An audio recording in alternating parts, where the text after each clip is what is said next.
बीड़ा के बजैया सतो सुर के रचैया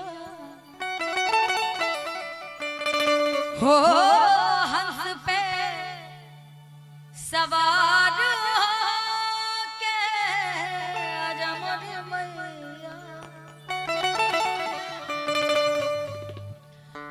विनती हजार करतानी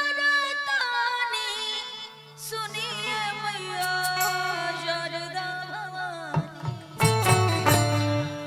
और एक प्यारा सा जयकारा लेकर के माता रानी को याद करते हैं। बोले सरस्वती मैया की, बोले सच्चे दरबार की, नमः पार्वती पते हर हर।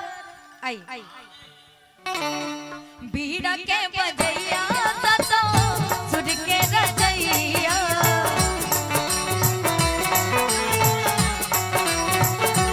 हो हंस पे सवार होके आजा मोर मैया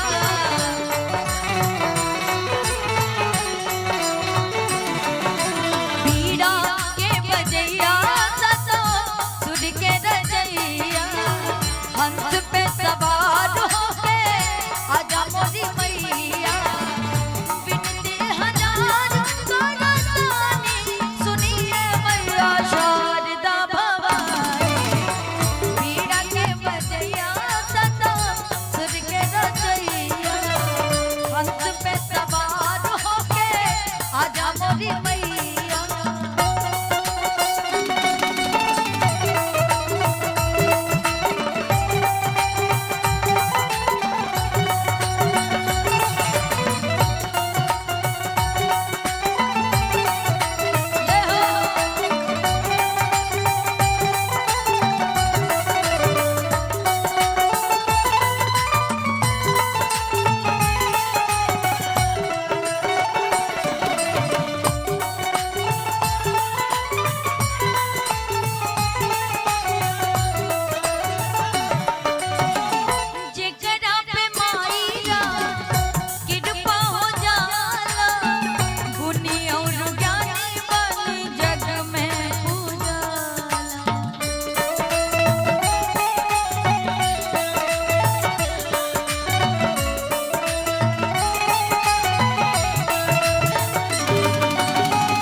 में तुझे करा समाजन माई सुर सरगम के उग्याता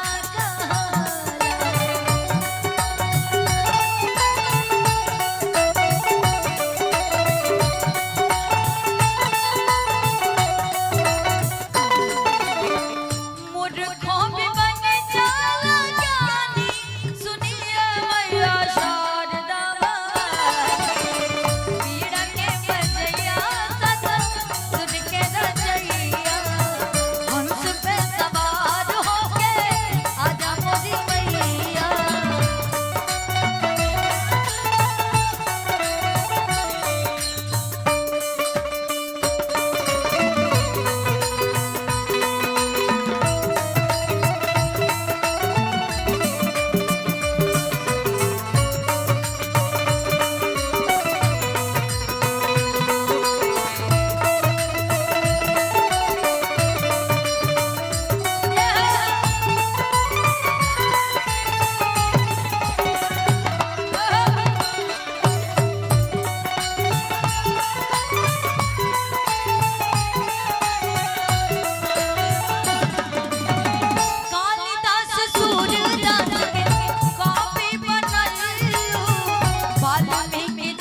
सरस्वती मैया की।